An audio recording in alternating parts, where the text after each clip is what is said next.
substitution on the wing, I believe. Yeah, on the left wing. I'm not sure who the player is. However, they've kicked off, and it's Chew with possession on their own 22. Going through, and they're holding possession very well here, Chew. That's what has made the difference. When the ball has gone to ground, they've kept possession of it. They've recycled the ball. Over to you, Ian. Yeah, I've got a sneaking suspicion that the substitute who's come on is wearing the number 1 shirt, but as it's completely clean, I'll be very surprised if he's Mr. Glass, but anyway, might be. Who can say? Anyway, the ball's now in a central position. It's going to be, I think it's Norton who've got it, and it's all getting a bit scrappy down there, but they are able to, they're just inside the Chew half, I say, in the central position. They've moved it out to the right wing, but it's very difficult conditions here, and I think Norton really want to try and put it through the hands, but unfortunately, every time they try that, there does seem to be an error at the end of it, and now they're scrabbling backwards, moving back towards the halfway line as Chew pile in, trying to cause the turnover. And who's got that line out, Alan? Very difficult to tell again, but I just have to make a comment on Chew Valley play, which has seemed to have stepped up a level in the past 5 minutes or so. The try, as Andy described, was a well-worked try. They kept the ball through the phases. Good defence by Midsomer Norton, but there was an air of inevitability about it all, and, conversion right in by the post gives them the 7 points. And even from the restart, they've taken the ball to Midsomer Norton, just lost it in the line-out. It's gone back on the Midsomer Norton side, and the referee's called for another scrum. Right about 15 metres in from the far side of the field. But momentum and the scoreline both with Chew Valley at the moment. And as Andy's hinted at, it looks ominous for Midsomer Norton. You've got to get back out of your own half, into the opposition half, or you can do anything. And particularly with a wind like this, it's hard work. Every yard is a real battle and a real struggle to do. So Midsomer Norton somehow got to really dig deep here. They've got to find some way of just getting out of their own half, just relieving that pressure, and hopefully it can start with just this scrum. And it'll be Ben Moon to put the ball in. Good Midsomer Norton Rugby name, I think. Generations of Moons have played for this team over the years. Absolutely. I used to play with the 2 Moon brothers who were... Terry, in fact, was a real star player. He played for the Firsts for probably 15 years. Started when he was 16 and didn't stop till he was well into his late 30s. And a rugby legend, really, because he should have played for Bath. I don't think his face fitted, but he was an absolute star player for Norton for many, many years. And is actually at the old boys' dinner today and watching the match and still well involved with Midsomer Norton. Anyway, the referees awarded what looks like a penalty to Chew Valley for holding. Over to Alan. Yeah, penalty it is for Chew Valley. I think it's not releasing in the tackle or something similar to that. Fair play to the referee. He is trying to show us what the offences are for. And it'd be interesting to see what decision Chew take here, because he's in the middle of the field and... Well, I was going to say it'd be difficult to kick for either touchline. He's actually going to kick for the posts, which is quite an interesting decision. But if the wind has changed slightly, it is in their favour. So there is an opportunity here to get some more points. And, of course, another 3 points, taking them up to 15, and that would be a struggle. But it's all got to be done first. And he's just putting it on the tee as we speak. Middle of the field, steps back 2 or 3 paces. Comes back again just to readdress the ball. Steps backwards and steps over to the left-hand side for him. Pauses, does the old visualisation, which they all do these days. Having a look at the post, matching the ball going through over the crossbar and between the 2 posts. And everybody's quiet, apart from the wind, which is blustering away in the background. Steps up, kicks, right-footed. Doesn't look to have the legs to meet, just drops underneath the bar, and a let-off of Midsomer Norton. I wondered whether he wanted a kick for that, because if it hadn't had the legs, they'd have still ended up having to play deep in Norton territory. But actually, as it was, it did just... If it hadn't have dribbled out of play, then Norton would have been under pressure, wouldn't they? Yeah. But the other opportunity would have been if you could reach the touchline, kick for the touchline, have a line out, have a driving maul, and get yourself right down into a great attacking position, which is where they scored their first try. And they've got another penalty, Chew Valley. Referee very strict on that, whatever happened at the breakdown there. And not rolling away in the tackle is the signal. So it will be a penalty to Chew Will he go for goal? Doesn't look as if he's going to kick. He looks as if he's going to kick for the touchline. Which means we might have to go back into the gantry, Andy. Because it's going to be... let's go up there now, because Tube are now deep into Norton territory. And the challenge for Norton here, of course, is that even though these conditions are atrocious, I'm sure that Chew Valley are feeling an awful lot better about themselves at the moment than Norton are, because they're in the lead, and more points on the board for Chew here could be decisive. Anyway, I thought they'd fluffed that line out, but they did look like they've emerged with the ball. Getting difficult to take it in the air, but they have got the ball on the ground, and they're moving slightly forward. They're in exactly the same situation as they were for the earlier try. They're going for it, trying to get Norton to defend. Norton are defending well, but it's phase after phase that Norton have to keep them at bay. And there is a sign of inevitability here. They're only a couple of yards out. And, Norton defending really well here, doing a fantastic job. All the players playing their part here. But it's rolling. They are getting towards the posts as we had before. Penalty to Norton. Some offence that the referee has spotted. And it looks like a penalty to Norton, which will be a huge relief to them. It mean they can kick for touch. And over to Alan. Just going to say, there's another yellow card being awarded here by the referee. Just wait and see if we can in the murk there as to who's the person who's going off. But it's not a great attacking position here. And Chew Valley really are piling on the pressure, aren't they? And it's their penalty. And they've decided to go for the scrum. Is that right? Have I got that right? Well, I'm astonished because the referee's indication was a penalty to Norton. That's how he held his arm, and I'm amazed. I cannot believe it.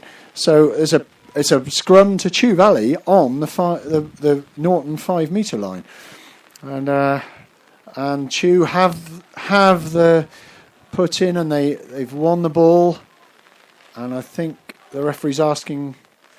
What is he asking for, Alan? I think he's just said that the scrum, both the front rows have come up, and he hasn't penalised anybody. It's difficult to tell, who was at fault there. But the ominous thing is actually, Chew Valley had the nudge on there. They've certainly got a bit of power coming through in the second row there. So you'd think that if they can repeat that, they're going to come closer, another try here, as the scrum half waits to put the ball in. 5 metres short of the Midsomer Norton try line. They're about 5 metres away from the posts as well, so it's a great position for them. They're just holding it in the back row, trying to get another nudge forward.